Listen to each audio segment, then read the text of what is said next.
Hey guys, Andy here from Mediocre Hobbies, bringing you another painting video. This time we're going to be tackling an army from Age of Sigmar, the beautiful new Seraphon, or if you're an old school player like me, Lizardman. We're going to be doing the basic warrior, the Seraphon warrior, or the Lizardman warrior, in the traditional scheme with the blue skin and the gold trim and accent. I have plans for this force and this army that I will tell you later in the video, but suffice it to say, I'm not going to be basing him up in this video for reasons. So yeah, I hope you enjoy this one. Before I get into it, I just want to say a huge thank you to all of my active patrons. Without you guys, I wouldn't be able to continue doing what I'm doing, so a big thank you from me. If you're interested in joining those people, there's links to my Patreon below. Benefits include a private Discord server and access to an extra video every single week. So 52 extra videos a year, which I think is a pretty sweet reward for Patreon. Okay guys, let's get painting a Seraphon. Okay, so here is one of the beautiful new Seraphon warriors, all built up, sprayed black and then zenithal sprayed with Grey Seer, all with rattle cans, no problem there. And then ready for paint. I started with Croxagore Scales. It's one of the newer contrasts that Games Workshop brought out. And I'm going to apply this to the entire skin or scales of this model. I have been a long time fan of Lizardmen or Seraphon, whichever way you want to call them. Back in the old world, I had a colossal army of them, about 14,000 points of Lizardmen. And this model has invigorated my love for them. In not a new way, in an old way, but I'll get into that a little bit later. So once the Croxagore scale has been applied, you can already see that leaves a stunning result across the miniature. Lizardmen are built for contrast paints. They're so good on them. Retributor Armor Gold was then used for all of the metallics. I love the Aztec style, the dinosaur lizards mixed with the Aztec style. So I love going in with golds for all of the metallics across an army, and I'm fairly sure I will always love doing that and will continue doing that for as long as I paint these models. So I took my time and found all the different gold parts. You got to be careful when painting these. There tends to be like covers for horns on their back and little bits going down their cheek. You basically pay attention to the model. There's parts on it that are gold that you might not think of as gold when you're first painting it. So pay attention to those. Otherwise, you're going to notice them very late in the painting and it's going to be too late to go back and base coat and layer them all again. Wildwood was then used for all of the straps and bindings, holding on some of his trinkets and some of his armor panels. These are usually for the legs and lower parts of the model. There's none usually around the chest or torso area.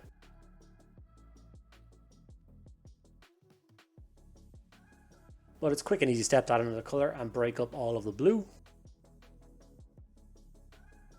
From here, we're going to go over to Black Templar, and this is going to be for the inner parts of the weapons, both his big club and the center of the shield. If that was all entirely gold, I figure it would be a little bit too much, so I like breaking it up. In the artwork, they have it as a stone, so I'm going to do kind of a similar thing. I want to keep it as a really dark kind of gray black stone, something that seems quite hard. If a giant 10-foot lizard is going to bunk you over the head with it, you want it to be quite a sturdy material. Obviously being careful not to hit any of the black details as I base coat all of that. Now it's time for my shade, and for this I'm going to use Colia Green shade, which is like a dark turquoise shade. This is perfect for this. Even across the gold, it's just going to act as a dark kind of patina to the gold. It's going to make it look ancient and worn, which is exactly what Lizardman gold is. Very old Aztec gold. So adding that little bit of a green tinge to it, it really does help it all out. I blacked out the base and then waited for the shade to dry, and when it was dry we were left with this result, which is something that I really like. So Tech Green was then used just to add a very quick layer job to all of the scales and some of the more prominent bits of skin that are facing kind of upwards on the miniature.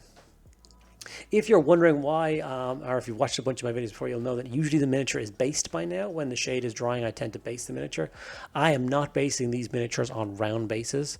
I have been inspired by all of the new Old Worlds content that Games Workshop is showing off, and I've decided that my new Seraphon are going to become old Lizardmen, and I'm going to build them as a new army for Old Worlds. Lead Belcher has then been brought in to highlight all of that gold. I didn't want to go crazy bright. Like I said, I think of this as quite an ancient piece of metal. So Lead Belcher, a few touch edge highlights is all you need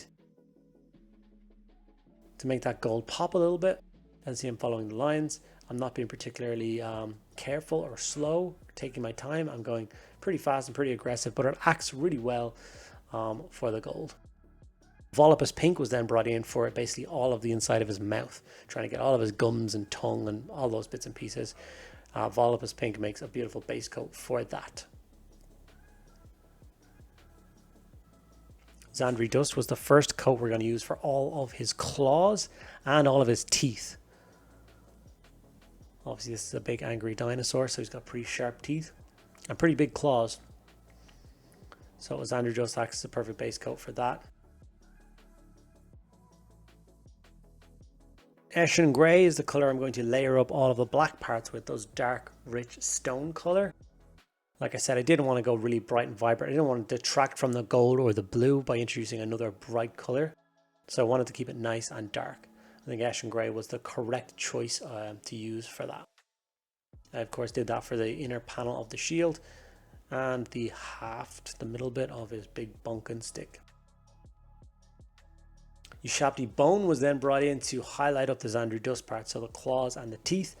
Just a little touch highlight about halfway down the teeth. This will just make those parts kind of pop a little bit more. Like I said, normally in an army, especially if I'm, for me, doing an old world army, there's probably going to be a lot of these miniatures in the army. So a scheme like this, which is super quick to achieve, I think is important. So I can move on to painting the big angry dinosaurs and all the other kind of more interesting. Not that this miniature isn't interesting, but you know what I mean. Screamer Pink is then used to highlight the inside of the mouth and the tongue.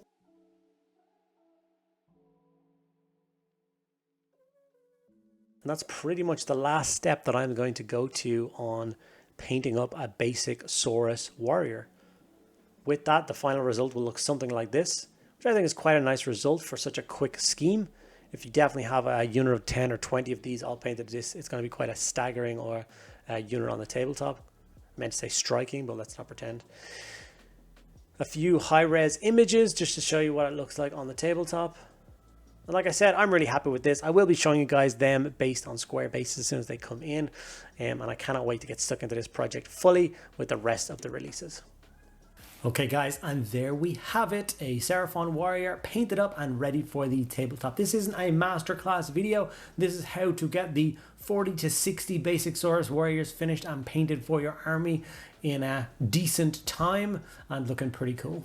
Hope you enjoyed the video. If you did, make sure you give it a like. Ask me any questions you like in the comments below and I will get back to each and every one of you guys. And about 2/3 of the people watching my video are not subscribed, so it would mean the world to me if you took 2 seconds out of your day and fix that problem and hit that subscribe button. Thank you guys so much for sticking around to the end. I'll see you in the next video.